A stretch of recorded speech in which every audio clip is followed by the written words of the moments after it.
Prince. Yeah, for sure. So what does Afro the Prince mean? Afro stands for African descendant. Understanding that me and my people, me specifically being from Black America, descends from people who are Gullah.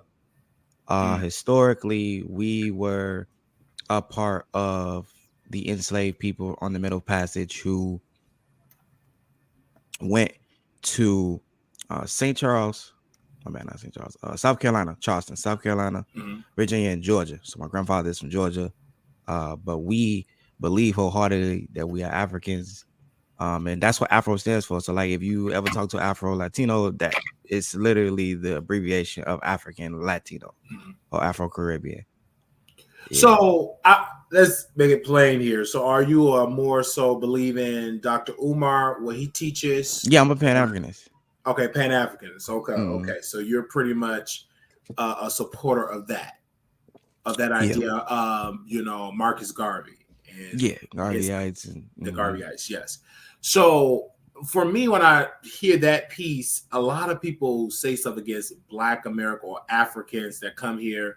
It's like a distinction, but African mm-hmm. is African. Whether you're African American, whether you're Jamaica, I mean, everybody just got dropped off in different places, but we all stem from Africa. Why? I want to ask you this question: why do you think there's so much division between African people and African Americans? Why do you feel like it's a division there?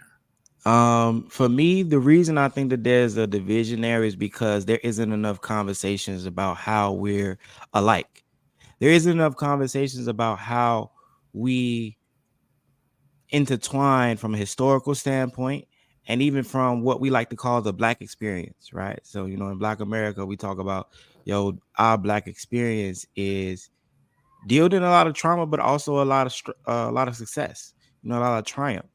And you can hear these same similar historical stories if we had these conversations with Jamaicans, with Africans in South Africa, with the Blacks in Black Britain.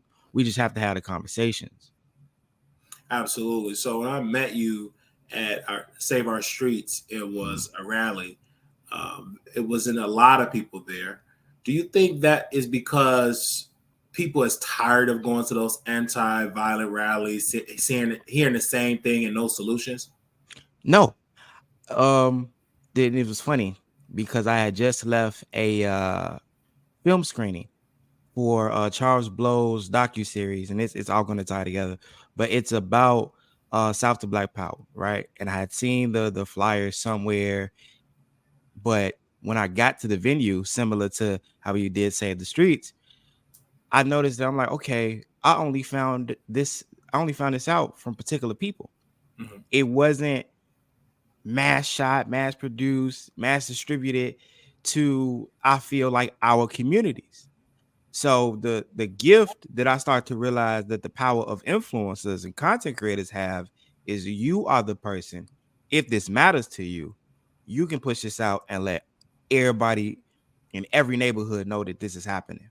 And then the community who a real stepper about changing our streets, changing our conditions, they will come and they will come in masses. Absolutely.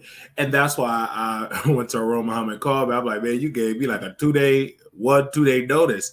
Because when you are I'm a content creator, I'm on TikTok, I'm on Instagram, on Yeah, YouTube, same. so on Facebook. So but we need time so we can send it to the masses and everything. But that also take funding. That Yes. also take a lot of times they don't know is like last minute because they don't have the type of funding or the team of folks. Everybody that I've met in the grassroots, they all work regular jobs, and plus they do grassroots. So, but you still got to feed your family because the Yep. grassroots organization is not bringing up enough so you can pay your bills. Because a lot of Black folks that see activists, they want them to be poor and broke, but you cannot be an effective activist with no money. I Not mean, at all. you gotta have funding. We talk about Dr. King, but he had funding. Let's talk about Marcus Garvey. He had Mhm. funding, right? The people funded Yeah. him, right? So we want our activists to scream loud to the rooftop, but we won't donate $1 to fund them.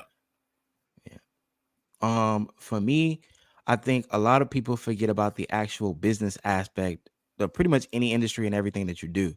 Like, there's a business aspect to even activism. So in order for me to create this mass impact, because a lot of people in our city, specifically in Chicago, is like a show me state, show me city. Like you got to pull up with the rims for me to believe that you got 4 or 5 cars. Like it's like that. And for us, we have to realize what our audience is and how they're built. That's where analytics and stuff come into play. So for me, if we're going to do the activism piece, understand that build build the infrastructure, build the economics. And you can start even with your local black-owned businesses as far as like I know jerk spots like Jerk 48 had contributed a lot to like feeding the homeless and giving out meals. So there's a way to find even collaborative capital, right? Put it to you like that. Absolutely. And I understand when you said it's a business partner, because when I went there and I asked those grassroots organizations, so how are you going to get funding?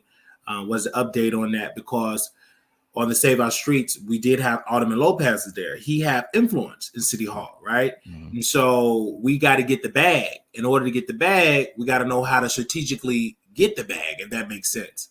And then we met, and you wanted to do something in healthcare. You want to bring people in the medical field together to build a coalition. So what is the details of that? What are you trying to do for Black folks that work in healthcare particularly? So for me, that's one portion. Let me clear it up. So what I'm trying to build is a network of information about the business of every industry that we need that creates the pillars of a prosperous community. So what I hear about a lot of people is it takes 8 plus 10 years to become a doctor, right? And then when you're going into it, there's that school debt, there's all this amount of money that you may not even get from Pell Grants and FAFSA. Now, a lot of people will be like, okay, well, I want to be in medicine. I want to serve the kids and so forth and so on. But maybe being a doctor is too long of a stress for me, or it costs too much as far as schooling. She needs or he needs information about, okay, you can impact kids, your youth, the adults, while still being in the medical field and an alternative job, right? So I want to bring together doctors, NRCNs to talk about this is the way that you can have a prosperous life and still impact your community. And then on a bigger scale, how do we put these salary bases together to build our hospitals, to build more clinics that are doctors, nurses who look like us, who know how to serve us, and who truly have a heart to do it. Because we talk about a lot of people who say that they're for the strive of humanity, but what work are they doing? And even with the collective, and a lot of times, no one's going to know how to serve you but the person that looks like you, most of the time. I like that idea. So how are you going to get it started?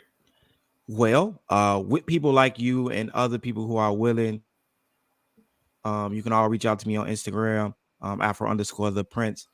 And this is voluntary. So if you willing to come out and join the panel, willing to come out and join the conference, send me what you do, in an email and the message, what part of the medical field you're in. If you're a doctor, if you're a nurse, or whatever level that is, even if you're in like healthcare administration, because all these pieces play a part in us building that strong infrastructure. And even commercially, like you need a building to build the hospital. And then from there, I want to see us actually collab and see if there's a way to make this a physical thing. So first, there's the getting the notion out that you can have a livelihood economically in the healthcare field, what places you can play to impact them as far as giving the kids in our community medicine. And then finally, what it looks like if we put all these pieces into play to build the physical hospital. Absolutely. I feel like that's a great idea, starting out small, then build upon that. But first, we all got to be informed, whether you're a nurse's aide like myself or RN. And I know a lot of RNs because I've been in healthcare for over 10 years, and we need that. We need a hospital. We need a clinic. We need more of that, especially in our communities. And you can be poor and white, they need healthcare. If you're poor, you need some healthcare. And a lot of people, let's not even talk about dental care. So it's a lot that affect us as Black folks. And healthcare is a big piece because of the lack, but also the funding, the money. It takes money. And a lot of people will care more about themselves, go to doctor appointments if they have the insurance, if they have the funding to go. A lot of them don't have the money because, you got to be dirt poor to qualify for Medicaid, and to get some job insurance, you must have a job and you must work a certain amount of hours to qualify for that. And then when you get it, you guys got to pay the deductible. That don't mean everything is covered. And usually some Black folks are so bad in health that when they get insured, their job insurance don't even cover half of that. They paying thousands of dollars out of pocket, which is crazy. Yeah, I used to work at a clinic. I was doing security, but I literally seen in our communities on the east side, I was on 77 Jeffrey, and what I would see was our people tried to serve them the best that they could, but because of the guidelines of whatever insurance that they had, from Medicaid to Blue Cross and everything in between, you can only reach so many levels of getting the services that you need, plus the deductible. And a lot of people don't talk about, like, okay, I got Blue Cross Blue Shield, but my minimum wage ain't really covering the deductible. The company has this policy or contract with Blue Cross Blue Shield, but that don't mean that I make specifically what I need to cover this deductible. It's not the truth. It doesn't match. Absolutely. And this is why I think it would be great to have that conference, because people need to be informed, and then we need to know how to get the funding, and then the importance of having our own clinics and funding it so our folks that don't have can get care. And if you're healthy enough, you can worry about entrepreneur. It's hard to worry about entrepreneur if you're sick. It's hard to care about owning a home if you're sick. I mean, health is very important. If you're sick in the mind, sick in the body, you just sick all around. You need to have it, because that's a root issue, and that ties into a lot in our community. We don't think about it. And so when I was watching Brother Roland Martin, I don't agree with everything he says, but main thing I agree that we must tell our own stories, and we have to fund our own stories, because white-owned ad agencies don't give us the money. Meaning that when we cover these stories, we're usually covered on our own dime and the folks that watch us.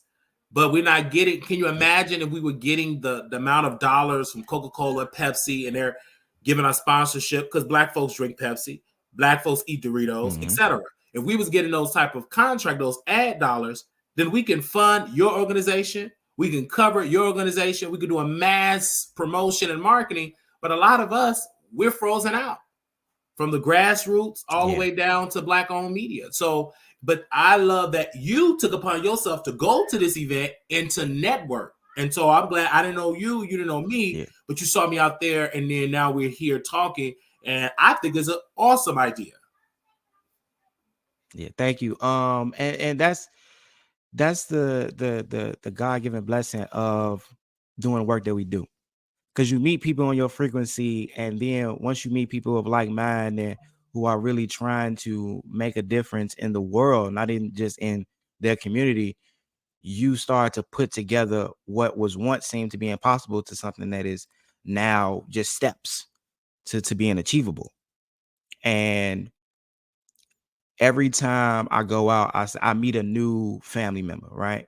So I told my homies this recently. I was like, there are my brothers I grew up with, my business friends, my business family, and then there's my activism and my like grassroots family. And those are the people I go to when I'm really trying to impact the community, because I know that we on that same type of time, that we're on that same type of frequency to improve our community. And going back to Roland Martin, it's same. Not everything I agree that Roland Martin says, but I understand his viewpoint of, if we had the match dollars of every other industry, then the impact would be astronomical. Just out the gate, if it was equivalent. And then we move the markets. Like, if you want to be frank, we move the markets. I don't think people pay attention to, if you would go into the ad dollars of like fast food restaurants, when celebrities go and do commercials for them, whether or not they eat it or not, you just 10x or at least 5x the amount of people who are going to go and get that meal or whatever it's named after, off the strength of seeing that black celebrity advertise your business. So there's so much, the root of it is there's so much power in who we are, what we do. When we get to that point, we just have to not be afraid to use the wealth that God has given us. Oh, absolutely. And this is why it's important to have these conversations. And social media is very important. It's a great tool if you know how to use it. But it's business behind the social media influencer. It's a business behind it, right? So I'm learning in business as well. So that's why I like going to those events, meeting our community members, and also seeing the effectiveness of Tyrone Muhammad and his organization, because clearly the community know who he is because they see him out. And folks, they see you out, they were like, okay, that's the guy. If they don't see you out, you ain't doing nothing. And that's one of the major criticisms of the NAACP, because they feel like they're not as visible, even though there are some parts of the NAACP, especially the Legal Defense Fund, that they're actually doing the work, challenging the vote, challenging, making sure that we get representation in Capitol Hill and state houses, right? Make sure they're doing it right. But there is not broadcast enough for the average person in the hood, because they would say they're not doing anything, even though they've been having wins after win after win legally. So I just think that's why social media matters. And I think that's why a lot of these civil rights organizations could do more, but most of them are not funded by black folk. They're funded by, to be quite frank, by their oppressor. So it's kind of hard to go in those boardrooms to talk about how you mistreat black folks when you're getting multi-million-dollar checks from that same corporation. They could do more if we were to fund these organizations. That's why Marcus Garvey was able to move how he moved. That's why the Honorable Elijah Muhammad was able to move how he moved, because they were funded by black folks. So if you're funded by your people, you could really fight for them because they're funding you. It's kind of hard to fight for them against Coca-Cola, and Coca-Cola is giving you multi-million-dollar donations. 100%. So it's very similar to how like Mark Zuckerberg moves, right? The owner of Facebook, or Meta as they know. I remember when he had to go and fight for, I guess, his versions of freedom of speech and the policies against his company.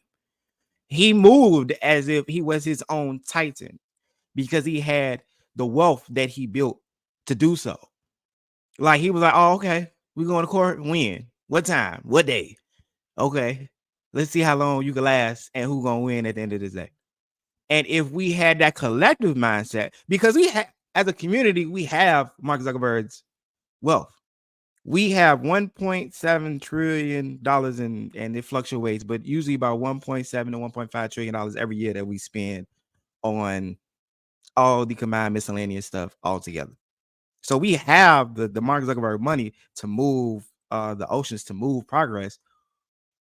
We just don't put it together, and we might not know who to trust. There's a lot of doubt. That's one of the realities. There is doubt that we are honest in what it is that we do, and that's with anybody who says that they're trying to improve the community. But here's one of the things that I can say: when I meet people like you, when they see people like us, Troy Muhammad, because I got referred to Troy Muhammad from my everyday people at the 9 to 5. They're like, yeah, it's another brother that does activism, and he works with the convicts in that form of rehabilitation when you coming through the jail and prison pipeline and so forth. And once I seen him, I was like, okay, nah, he valid. And that goes back to your point of us having to be seen to show the world and show our communities that we mean what we say. I agree. And this is why it's great to have these conversations, because I look at the conservative movement, the right wing media. They have a machine of their ideology on podcasts, and they're funding it. And the people, the wealthy people in the Conservative Party, they fund it, the Candace Owens, etc. And that's why my hope is that black wealthy people, like they did back in the day, use their influence and donate to these organizations. You got to understand, we had celebrities back in the day that helped Dr. King, that helped fund Dr. King, helped fund the NAACP. Yeah. Literally took a risk to fund these. Or the same thing where Aretha Franklin, she was a component, she helped sing, etc. Do you feel like the Black entertainers should do more to help grassroots organizations to help their people? Yeah, 100%. 100%. Like, and this is no shot at LeBron. But the reason I bring him up was because I remember when he would tell his backstory, right? Of how he came up, what we say, out of the mud, from the gutter, from conditions of poverty and so forth. And he became the GOAT of this era, right? He became this instrumental basketball player who a lot of kids want to be, right? And he's gained all this wealth. Now, remind you, it's not just one man or one woman who can change the trajectory of our people and our community, but he can be the catalyst.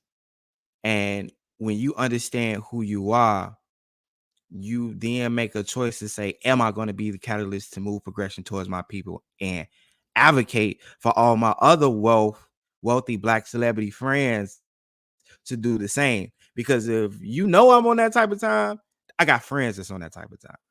Now it's just how big and bold do you want to be? And it's not, and I'm not saying this as a like, okay, when we do this, we're going to become an adversary to the world. No, we're going to become strong, and then we're going to give you our humanity like we always have. We're going to help all the other world crises. It's just, do you believe that we can do it? And then when it comes to like even Deion, right? A lot of people was so harsh on Deion because I don't think Deion understood the cultural impact he had, not alone the economical impact. Because you see it in Colorado. Colorado was the 11th or one of the worst teams in that version of college football. And the tickets prior to were, pennies to the dollar, basically. The moment Deion, and the same happened in Jackson, Mississippi.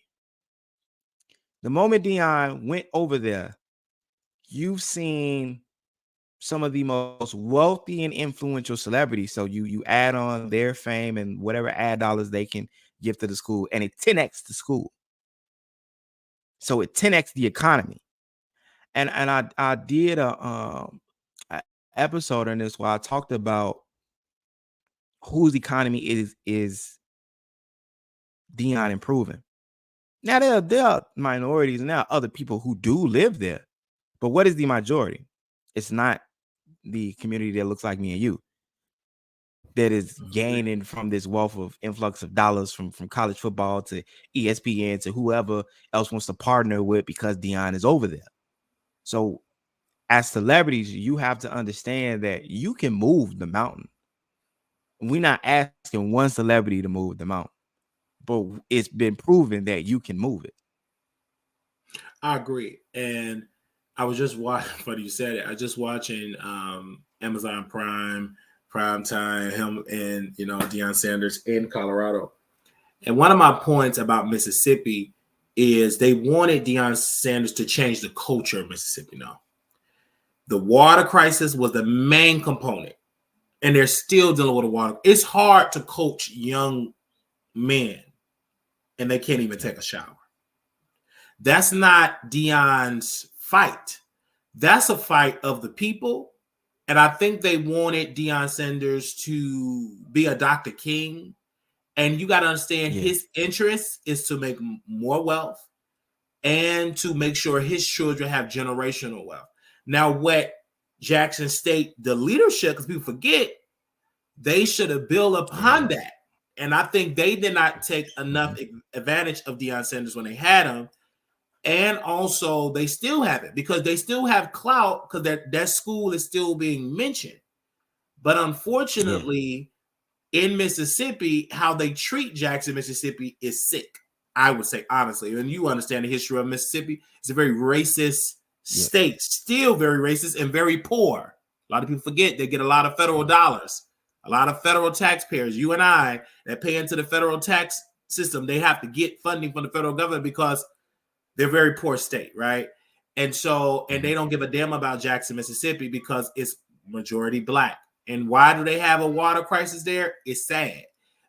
Just recently, I just saw someone on the video, and they were talking about how brown stuff was coming out of the water. Now, mind you, Deion Sanders was their coach at the time, and he had to ship the kids to a hotel for them to bathe, brush their teeth, and also he got robbed. He was coaching, they broke into the locker room. So it was a lot of issues for Deion Sanders, but also I feel like it's an inspiration for those young brothers he brought to Colorado to get more opportunities to help their people, because he did bring a lot of people from the projects, from the underserved, that literally, you know how the game played in football, the higher you go up, the more eyeballs, the more money you're going to get for your family. And he didn't just bring his son, he brought a lot of other talent, and it shocked them white coaches, like, you must be paying these guys to come, because why are these top recruits coming to Colorado following Deion Sanders? Because Deion Sanders have built that. He built a swag, and he built a track record of winning, and people want to deal with him. I was hurt when he left Jackson State because it brought a lot of eyeballs to Jackson State. But black folks got to remember, they're not funding Jackson State. The people that graduate, they're not sending enough checks to Jackson State. It's very sad. Maybe I believe the last report I saw, 4 or 5% of graduates actually sent a check back to Jackson State. So, but Colorado, they raised the money so they can hire Deion Sanders. It was the amount of money he needed, and the people raised it. Why we don't have that mindset? We complain, but we can't get mad at people when they fund and get our top recruits, because we do, like you said, 1.7 million, 1.8 million as a collective. Why are we not doing enough to fund our own institutions and get mad when our folks don't want to keep in a crumbling infrastructure? We get mad when they go somewhere else. But for decades, Jackson State have not been funded by the state, by the federal government, and also by black folks themselves that have gotten a degree. Right. So the alma maters. The alma maters. Like, I get it. I get the cultural aspect of it, the importance of it, and like, yo, you brought soul back along with attention to HBCUs. Now that's just like every other alma mater that became a celebrity that graduated from HBCU. Like, so it's not just Deion. Like, the subject is to challenge all those who say that they are part of our community, that they love, and they want us to prosper, to really put your money where your mouth is. And I know that's an old saying, but it's just the truth. Really put your money where your mouth is and understand the part that each person plays. Going back to Deion, he was an instrumental coach. He was an amazing coach that brought amazing athletes together and made them into superstars. Now, what was missing was, who is the black person that's going to handle the accounting for the HBCU? Who is the black person that's going to handle the media for the HBCU? And who's the black person that's going to handle all of the intermediates and the conversation that you need to have between the city to fix the water and really become a strong unit? These were the people. Because Deion can't be all these things, because he's not all these things. And he tells you this. He's like, bro, I'm the coach. I'm here to excel these players to become the superstars that I believe that they can be and that they've shown me that they can be. That is my part to play. Like, a lot of people forget, each person has their part to play. While me and him are both activists, we both have a part to play in the activism that we do. We do not do the same. We may collab, but I do a different set of activism. You do a different set of activism. And once we got that understanding, now I'm going to go and say, okay, Willie, I need your help in the healthcare industry. That ain't my part to play, but I know that that's the issue, because we both agree that that's the issue that our community has. But I don't got the information. I don't got the wherewithal to handle that. So I'm going to pass that to you. And we got to be willing to look that in the eyes of the reality. Stop making one man or woman the Superman of all our issues when they not the ones that can't handle it. Superman can't handle everything Batman can. Like, let's be real. It's just certain things that you got to pass the buck to. I agree. And this is why you're making a solid point, because Deion Sanders did give half his salary for them to remodel the facilities. People don't talk about that enough. You know what I'm saying? And he didn't have to do that, and they still got the same. He didn't take that with him. So I just think the leadership in Jackson State the athletic director, they got to do their job. They got to continue to build upon it because you still got the eyeballs on Jackson State. You still got to put funding in that and make sure. And also, unfortunately, I felt like they should do more on their social media games and all of that type of stuff because you still have just build upon, because Deion said laid out a blueprint. Just take the blueprint and build upon it. And there's plenty coaches with influence that probably can't do it on a Deion Sanders scale, but still can bring eyeballs to the program. So still do that. I just think that you got to put the money into the program, and then also you cannot just be crying over spilled milk because he's gone. He ain't coming back, right? So you got to, okay, what can we do now? Build upon it and just make sure it happened. And everybody love a winner, because if Jackson State would have continued to win, who cares that Deion Sanders left? Because the more you win, the more you win championships. I think for the local economy, those people will go. Everybody love, even in Chicago, we may not go to a Bulls game like that, but let them start winning, hit the playoff, sold out. Let the Bears start winning. They're going to sell out. Even though we say the Bears suck, but we all going to become a Bear fan if they hit the playoff at the Super Bowl. Look what happened with the Cubs. Cubs was losing soon when they won the World Series. Black folks on the side, everybody was a Cubs fan. It wasn't about a South or North. We were just happy that our city got a win. You got a limelight. Mm-hmm. Yeah, we was in line. We love when you win, and that's the beauty of it. That I love about us, because we are winners, and like yourself, and I just love the spirit of Chicago. And I want to ask you about the Migrant, because we did interview Alderman Lopez, and we asked him a very direct question: should Chicago remain a sanctuary city? If people don't know, a sanctuary city means that illegals can come here and they don't cooperate with federal authorities, so they can get deported. So that's why they quote unquote call it a sanctuary, to make it easier for people to understand. So a lot of people came from Texas, where the governor shipped them here. And I went to Mayor Johnson inauguration, so I was on the email list, etc., trying to get a press credential. But some issues started to come, because I'm starting to hear reports that they were giving migrants thousands of dollars, apartments. Right. And these nonprofits getting all this funding for that. And I was like, whoa. So I reached out to the city. I guess the city got mad because I criticized them about it. But I just feel like it's unfair that we're giving people from all these other parts of the world all of this, right? And grassroots organizations are suffering for funding. Black folks that lived here all their life are suffering for funding, suffering for housing, lack of resources, and they're getting it all. So I asked Alderman Lopez, should Chicago remain a sanctuary city? He said he's an advocate for it to be up to the voters. And you know what happened? When he voted for that, Mayor Johnson and his allies voted against it, because it's a big dollar. Somebody's making money. And it's not a black company. These are white-owned companies. They're making bank off the migrants. The multi-million-dollar contract. So Mayor Johnson, so Mayor Johnson voted against keeping Chicago a sanctuary city, for it to remain against it going up to the voters. You know how you put it on the ballot? Okay. You see, should Chicago remain a sanctuary? So a lot of Mayor Johnson allies, they voted against it, and it's sad because a lot of them get campaign donations. So you got to follow the money. Once you follow the money, you understand how these people vote. Like the Bobby Rush and Danny Davis, they love to get those type of Negroes that been in that position, because I know I done bought you out, but it's hard when you try to run for office. You got a different mindset. This new group of politicians is different than these, and that's why these older politicians, they stay in there to their 60, 70, 80, because they don't want to have to go back and try to get us on their side, because we might take the money and still vote against them. So we just got a different type of vibe than the brothers that's in the position now that been in there for decades. Okay. And they represent the community. They ain't doing nothing for the community, because the community is still crap, especially Inglewood. Especially the West. I mean, it's still shout out to Inglewood brand. Shout out to Inglewood brand. And I love Inglewood, and it could be a beautiful place, but you got people that supposed to represent our interests. They're not doing enough for us. Yeah. But do we really give them the ammunition to speak up in City Hall? Do we do enough? But unfortunately, it's just sad, because the mic was getting the money.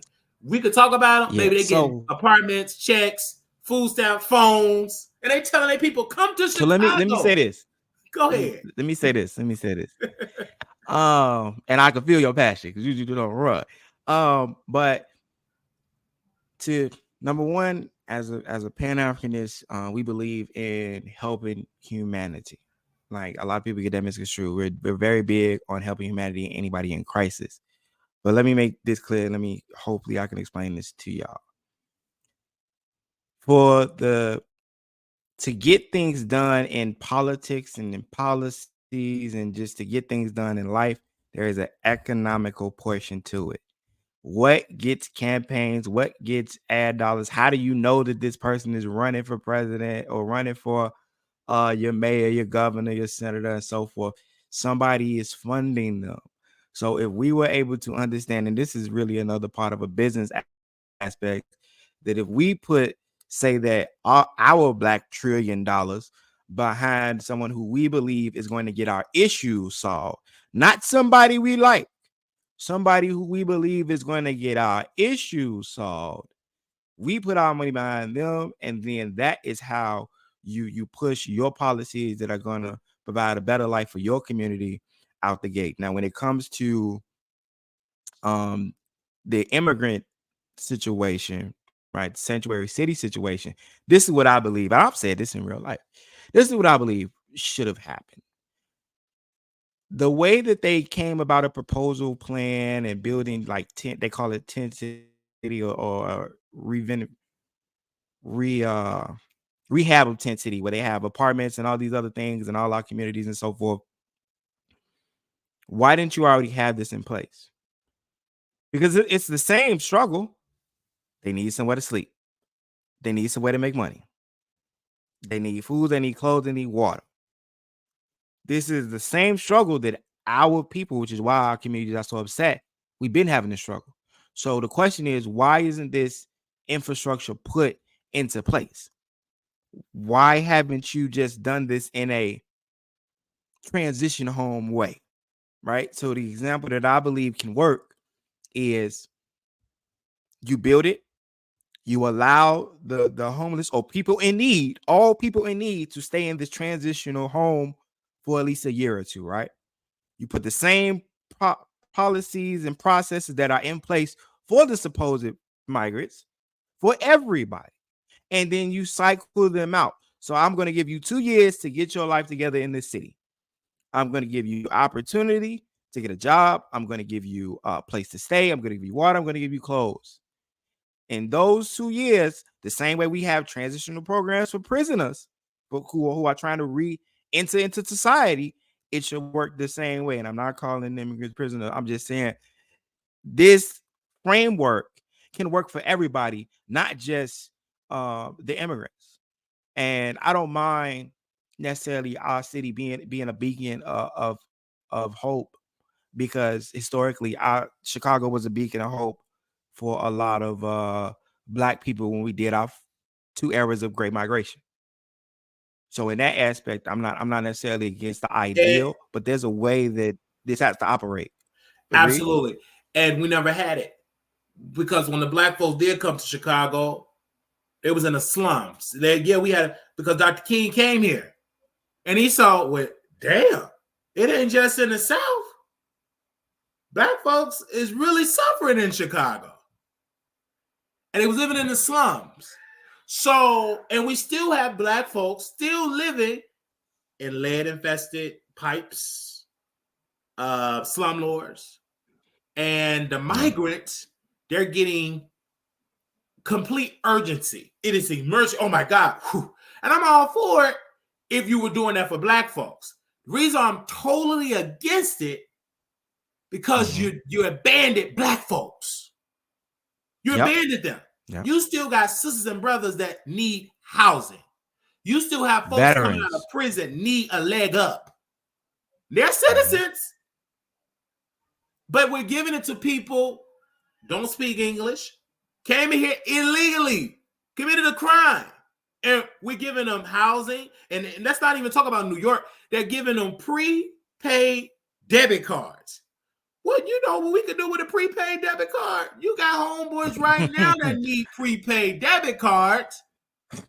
So in housing, so Yep. I just feel as though the city, unfortunately, they have failed on this issue and call it what it is. Y'all never wanted a sanctuary city. That was just lip service, and you had somebody in Texas that tested that lip service. Now you don't want to do it no more. A lot of the people you talk, especially the black aldermen, they don't want to do sanctuary city because they feel like our folks we already was in the back of the line. It's like we really in the back of the line. And everybody else getting the resources, and we're not getting the resources. So should we just tell our folks that they migrants to get a check? I don't understand it. How these people are getting help with their applications.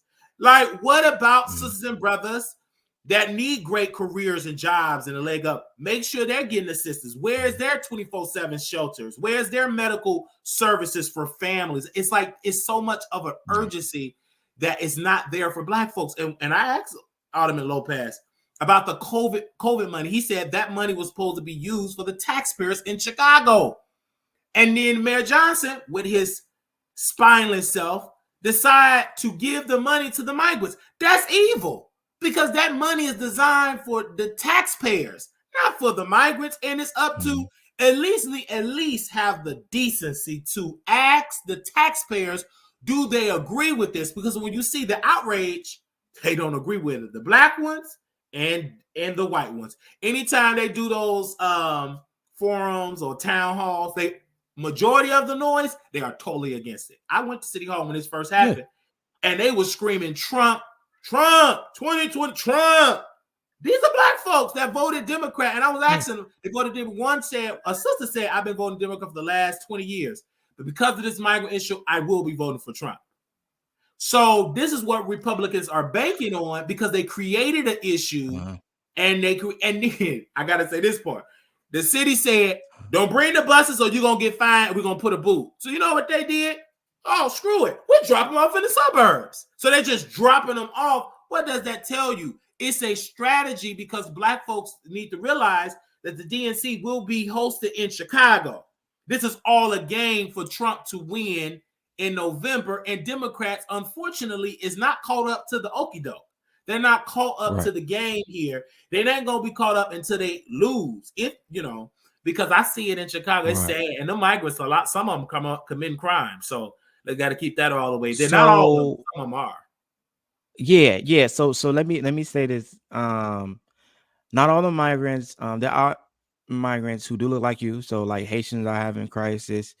There are migrants who are brothers and sisters who do need help, who do need aid, and emphasizing that there's a way to do it.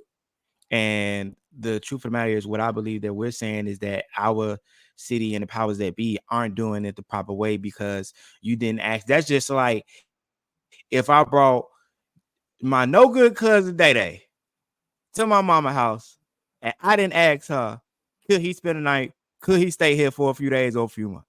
I know he got issues, and I know he's not doing what he needs to do in society and in his life, and I just dropped him off. She gonna be upset. But if I came to her in the same way, if the powers that be, the man and everybody in the city and in the state came to us and said, hey, how do you feel about this issue? We stood on for so many years that we're a sanctuary city, that we're here to help people. If we're going to stand by those words, how do you think we should do it? We are very humane. Most of us would say, no, what do they need? What's going on? I feel for them. Okay, this is how I think you should implement this. And is there a space that we can provide? That's all you really had to do. But because people misuse power, they like, oh, I ain't got to ask you. No, you do. You could consult me, because now you're disregarding the veterans. You're disregarding everybody else who has a struggle, who are already out here in this condition. And it's a big slap in their face. It is. It is a big slap. And that's why I say verbatim, why should black folks that ain't got the resource have to take on this issue? Take them to Naperville. Don't they got the money? Take them to Evanston. Take them to There's a place. It's all the place. The people got the money, down to all them empty office space, them skyscrapers, house them there. Why are they being housed in black and brown areas that already have been deprived of resource for decades? For decades. And so this is why I believe that Mayor Johnson should be called out so we can call him up. And this is why I was so glad to see an alderman there. I said, hey, I got to ask this alderman. I said, I'm going to ask you one question. We went on to ask him 4 because I had to get it on the record so to ask these questions and also inform the public because Fox News is doing it. Everybody is doing it. And I watch a lot of YouTubers, especially a lot of Pan-African. They are out there. Dr. Umar said it is a strategy to get them in there to replace Black folks, to replace our power. And so it's like a whole thing there. But I love the fact that you're saying have a more effective plan and you know what I'm saying, do it right. It's a right way to do things. But unfortunately, they're not doing it right. They're forcing it down our throat. I remember one time they want them to be on the 10th city and the EPA said, no, you can't house them there. Why? Because the soil is toxic. But you already paid all this money. So that's why I'm so glad to have you here because you speak from a perspective of it is a right way of doing things. I want to ask you, how can, with your organization of you doing this conference, how could folks, that's how I originally started, but I had to ask you about the migrant because that is a crisis and they're getting a lot of free medical treatment. How can Black folks or people around the country help you with your program or with your conference? So you can do this 2 ways. You can follow me on Instagram, Afro_the_Prince, and message me about what it is that you want to bring to the conference. Like if you're volunteering your expertise in financial literacy and accountant, and you want to be a part of the conference, especially if you live in the city of Chicago or if you live in the state of Illinois, we can match up there. And any industry, so we're looking for every part and every pillar that builds our community. So someone in construction, someone in real estate, someone in finance, someone in healthcare, someone in law, someone in general education, so the teachers, because who is going to teach our community to grow and teach the youth? It's the teachers. So each pillar, because we want to talk about how to move our next generation and make our communities prosperous again, make Black metropolis a real thing again. Shout out to Bronzeville. And then the other way, if you want to support financially, and I will be doing videos if you decide to do this way, you can actually cash out me at Afro the Prince. So it's $ Afro the Prince. It's all one word, and then you can go about it that way. But those are the 2 ways that you can reach out to support this movement. And just let me know what it is you do, where you from, and we're going to collab from there. Well, we thank you. I love it, man, that you came on. Great conversation. I believe they're going to do more events with those grassroots. I'm looking forward to the conference because it's needed. Thank you, brother, for adding insight on these issues. But one of the main questions that I had to ask, do you have a person that you're going to vote? Are you going to vote in November? If so, who are you supporting? So I'll say it like this. I believe in the voting process. There is no candidate that I particularly will vote for. I believe in who is going to solve my issues, right?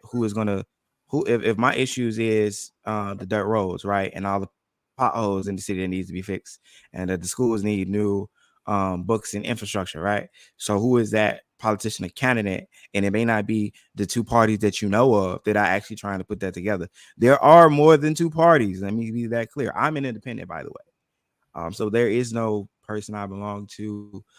I am going to see who aligns with my progressiveness for my community. Absolutely. I've already came out and said I will vote for President Joe Biden only on one issue. He counts on my student loan debt. Okay. Now I'm only in $3,000 in student loan debt. So for me trying to close on a home, my debt to income, now finally my income is more than my debt. So that, which is an honor. That is beautiful. And so that's a whole other conversation too. Right. That's a whole other conversation. So just on that one issue, I can go in, he canceled my student loan debt.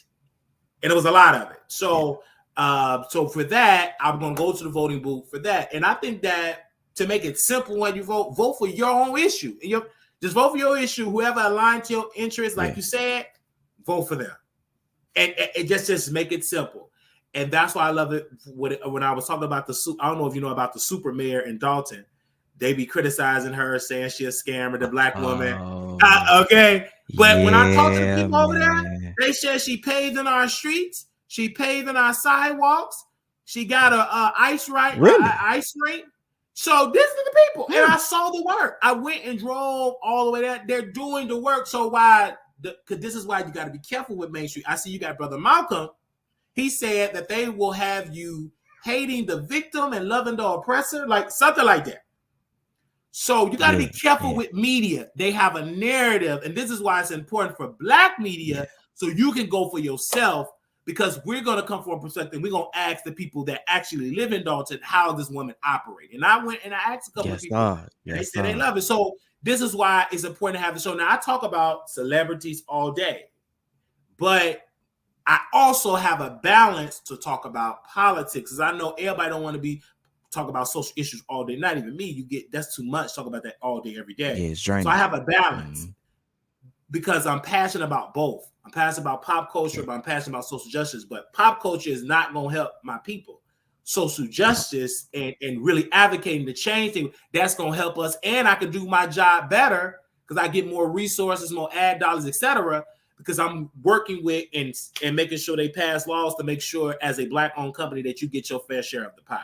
So I thank you, brother, for that. I mean, I love it. I love that you attended that, and I'm so happy that I was able to do it. At first, I couldn't get off work, but God made it possible for me to get off work to attend that, and it was just great seeing. Man, I love to see us as brothers having solutions. Yes. And it was a young brother that was shot, survived, and he learned from that situation. And he said, now I know who my real friends are. But he was able to live to tell the story. But those stories need to be broadcast, that we got elders and brothers out here saying, listen, we're gonna help this brother.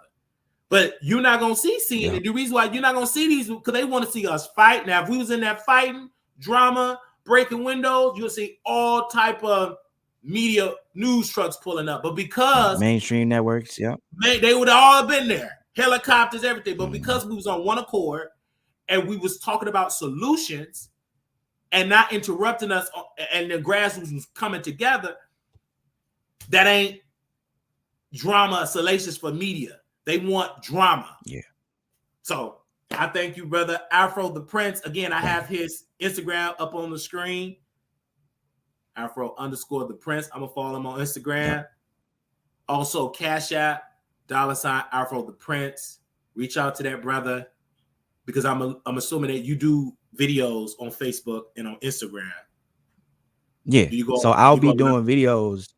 Okay. Yeah. I go live. I do videos. So when we collab, however it is, the resources, I will do videos letting you know how this is going towards the mission. So I like to be transparent, because I know how it is for people. Like, you sending money, and hey, look, I don't play that. You know what I'm saying? Like, if you sending money, you will see in some form of a receipt of how this is going towards the conference or whatever the mission is. Absolutely. And my folks, they definitely gonna be checking you out. Definitely gonna be in the building, because when we ended the broadcast, it got 200 views, and then we woke up, almost 6,000 people watched that rally. And so now, like, okay, I got to make sure I get my mic, my cordless mic, the mic to put in the phone. But over 6,000 people watched that, and almost was watching it. So that's amazing, and that was more than me talking about Nicki and Cardi. So that'll let me know people want the information. People care. I told you. They care about it's a unit out here. They want it. It's just that it's not a lot of mainstream that cater to that, because they cater to the celebrity and the salaciousness, because they don't. Why would they want to broadcast to help us become better? They don't. Yeah. They want our money, but they don't want to talk about voting, help. No, we just want your dollars. Screw your condition as in the hood or in Chicago. We don't care nothing about that. But we care. Brother, thank you for coming on Super Bowl Sunday. Super I was Bowl shocked. Sunday. I'm shocked that you came. Well, I'm like, oh man, it's Super Bowl, but I keep forgetting that Super Bowl come on this evening, so I don't know if you are gonna watch yourself. I will. You know, hey, if anybody in the city, you know what I'm saying, shout out to Wilmer's. They doing a whole thing for Super Bowl, $10 wings and so forth. Really? You in the city? But yeah. Well, dollar wings. Well, that's They're good. doing a And that's special. Wilmer's downtown. That's great. And you're gonna be down there attending. Yeah. Yes, you know, sir. while watching, you know, in the festivities and whatnot, you know, having fun. Yeah. But Monday morning we back to you know, doing what we doing for Absolutely. Pan-Africanism and for the betterment of our people. Absolutely. Thank you, brother, for coming on. Yeah, no problem. Thank you. All right, y'all. Make sure y'all comment and subscribe. And I know y'all leaving comments. Thank you to the moderators that's going to see this. Make sure you share his information, and we will bring him up for a follow-up once everything happened. But thank you all. All right.